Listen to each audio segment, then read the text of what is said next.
I'm in Soweto, and I've got Charles Mube. Yes. Charles Mube here with me. And earlier you were breaking down the history of Johannesburg and some of the places to visit. Now that we're in Soweto, I want you to share everything about Soweto in a short amount of time. So maybe everything in like 15 minutes, please, kindly. Starting with the name. I'd never heard, before you shared it with us on the bus, I'd never heard where the name comes from. So can you give us the three origins? Right. Yeah. So what happened is, after the 1913 Land Act, the Land Act of 1913, which was introduced by our former colonizers, so to say, they then said 92% of the land should be given to the whites and only 8% was left for the Africans. And then they introduced as well later on something called the Urban Areas Act. The Urban Areas Act was an act that only allowed the whites to reside in urban areas. And then they also introduced the Group Areas Act. Now, the Group Areas Act was then when they were now racially classifying people to say people should stay according to their races. So after the racial blacks, classifications, the Indians, the blacks, the the Indians, the colored, the whites, the whites. Now, the whites will be whites were up there somewhere. Yeah.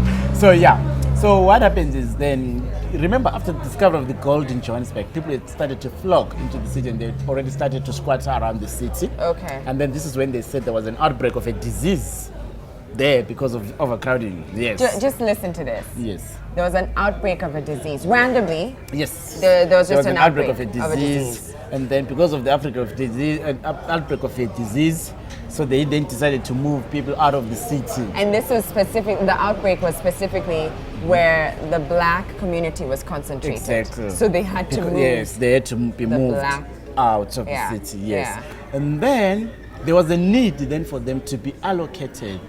All those people had been moved out of the city. So there was a farm in the southwest part of Johannesburg. The farm that was owned by a guy called John Caprifield. And then the government then bought half of that farm, and people were evicted. Some of the people were evicted. They were cast into the farm to stay in that farm. And then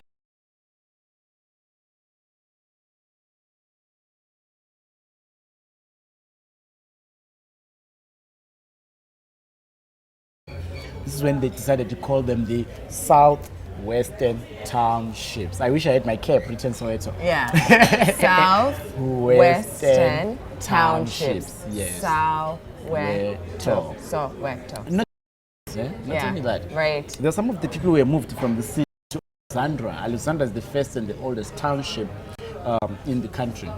But then when they were moved there, it was already occupied. The land was already occupied and it was very small and the rent was already limited. So then the people there did not want to be joined by any more new people, so they had to evict them again to another area down in the west called the Dornport, where it was like hostels for mine workers and everything. But then the living conditions in the hostels were not very good. As in a hostel, you were only allowed to stay as a male mine worker. You can't stay with your family, you can't stay with anyone. So they complained and they moved them again to come and join others into the farm. So now that group of people that has been moving up and down, when they come into the farm, they were like, from here, where are they moving us to? So where to? Like, so where to? So where to? Yes, so where to? So where to? And then the last one, this is from me, right?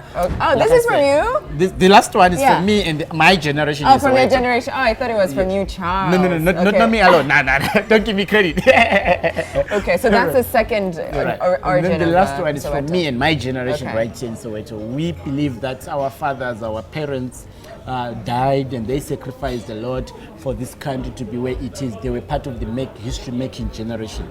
So nowadays we are saying we want to be that generation to be remembered through emancipating people, through teaching them and fighting against mental slavery and making sure that the economic grows and stands together.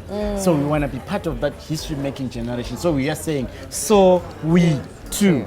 So we too. Yes, so those are the three origins of Soweto. I love it. I'd never heard it before. So I love that you showed us Nelson Mandela's house. Yes. And I found it so fascinating as well that I felt just knock on the gate, gate. and go in. And go inside, Did he have yeah. a lot of people? And I'm talking about like the you know Hudson one. Yes, the big one, the there by big the one. Beverly Hills of the Beverly, the Beverly Hills of South Africa. Yeah. So did he find? Did he often get a lot of people out there and like sort of Trust knocking? me, And, a lot of people will go there. But when he was alive, yeah, a lot of people will go there. Yeah. But most of the time, what happened is when he died, 2013, when he passed on, yeah. this is where people will do night vigils outside the house there. They will held night vigils outside the house there, going in there, showing their last respect to Mandela. It was such a big event. People spend 2 weeks outside camped the house outside. there. I saw. That's why Yes, we you have see the the rocks stones, as well. the rocks, Yeah. written messages and everything. Right, yes. and Graça Machel still lives Yes, Gracia, there. yes, Gracia still lives there. Yeah. Yes. So, and then you brought us to his Original first- house. Yes. First ever house. Whenever I thought, remember he was renting a room in Alexandra. Yeah. In the old township. Okay. He was renting just a room. We do go there where you see the small room where Yeah. Mandela, great man Mandela was staying in that old. And then when he started up buying a house, now when it was financially stable, then he came to buy this one right To here. this for it. house. Yes, this is where he moved in with his first wife, Evelyn Dogomase. That was in 1946. Wow. And they had 3 children. 4. Oh, 4 children. Yeah, they had 4 Okay, children. okay. And then the 3 passed on. The last one passed on 2010. Remember 2010 towards the World Cup. Yes, 2010 towards the World Cup. Right. Then he divorced Evelyn. Oh, Evelyn divorced him. Yes. Right, okay. Because Evelyn she was a Christian woman. Yeah. So all the life Mandela was living, always police after him and everything. So she decided to say, you know what, I can't take this. She divorced him, and then Mandela then married Winnie, Winnie Mandela, and then they were married, and then they stayed in the same house. They had 2 kids, Zinzi and Zenani, and then they stayed right in the house, and then he went to jail. Came back after 27 years and stayed again for 11 days in the house. Wow. And then that's when he moved to the one that you saw first. Yeah, the Beverly big, Hills, the Beverly yes, Hills, the Beverly Hills Beverly and all. Hills, yes. So, what did Mandela signify to you, Charles, and to South Africa as well? Mandela is not only a South African man.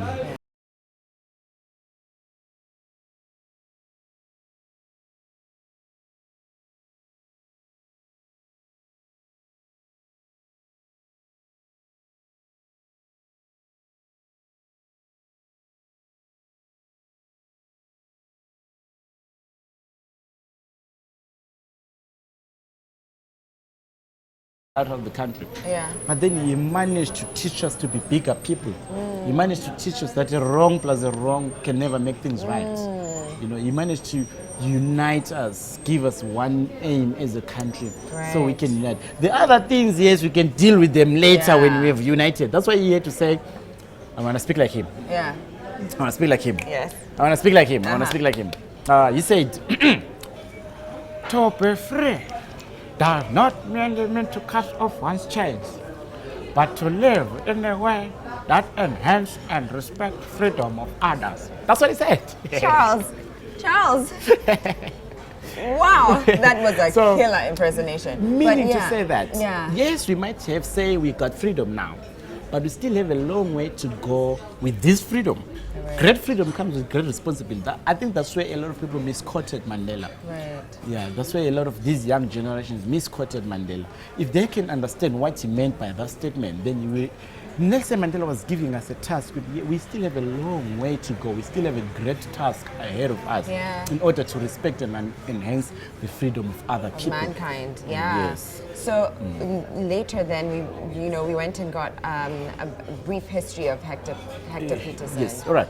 The Hector Peterson, this is the Soweto. That's the whole Soweto story. That's the whole Soweto history. Right, the uprising.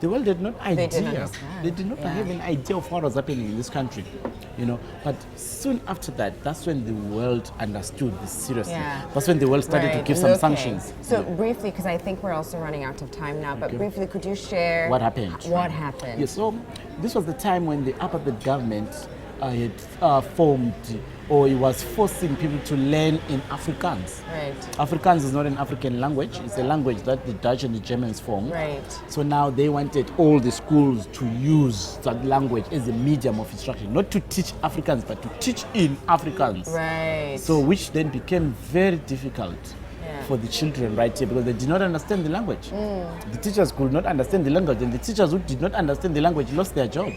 So in another way, it was their way of trying to hinder a black child from getting educated. That is when the children from Soweto decided to take it to the street. And why the children? Why were the children the ones doing it? Because their parents... Yes. Most of the parents during that time, they were scared. Remember, intimidation that was happening to the people right in the township. Whenever you become vocal, you are intimidated. Right. That's when the children were like, you know what, this is our only right, this is our future. So if we let these people take our future away, what will we be? We're going to end up being like our parents. Right. So for us to change this, we need to fight against the system. Right. That is why they set a day of 16th of June, decided to have a march where they were peacefully protesting. They gathered to peacefully protest against the use of Afrikaans as a medium of instruction. And then the police came, tried to stop the children from marching, and all of a sudden the police issued a statement that the children became uncontrollable and they had to use live ammunition. So Hector Peterson was shot, was the first to be shot. And First of how many? Yeah. There are almost 690 children who were shot. Almost 690 children, aged between... From 8 till 15. 8 to 15. Yes. 690 children aged between 8 and 15 were killed. But Hector Peterson was the first one. Yes, so Hector Peterson, the reason why he was famous again is because there was a journalist by the name of Sam Zima who was coming to cover the march by the children. So he managed to capture that picture. You saw the picture? Yeah, of a really tall man and Hector's sister. Hector's sister. You met Hector's sister, right? We got to meet. Yeah, that's what happens when you go with Charles to Soweto. Hey, Charles is your guy. You meet everybody. Yeah. You meet everybody. Right. So when Hector Peterson was shot, that picture circulated the whole world. Right. So lucky enough, when the police confiscated the journalist's camera, he had already taken up the film. So he managed to take up the film and share it with the whole world. So thank you, It's Charles. A pleasure. Do you want me to teach you thank you in Kiswahili, or do you know it? Israeli, I think it's no, habari, no, muzuri, no.